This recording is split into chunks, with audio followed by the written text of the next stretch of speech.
Hello everyone, here is a short video how to check RAM in your Windows 10 laptop computer and also your hardware and software specifications for free.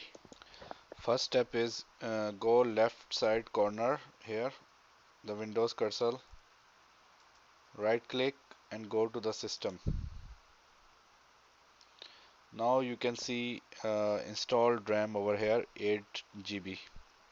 So now I will show you another option how to check your RAM from your my computer. Go to properties, right click, and you see you are having that 8 GB of RAM,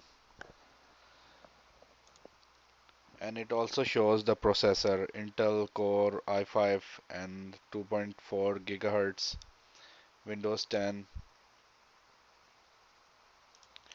And the third option is just press Control plus Alt and delete. Task Manager,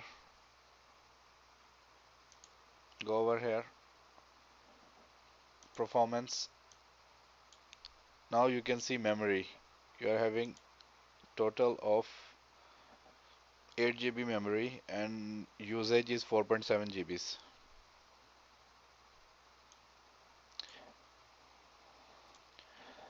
Thanks for watching the video. Hope you liked it.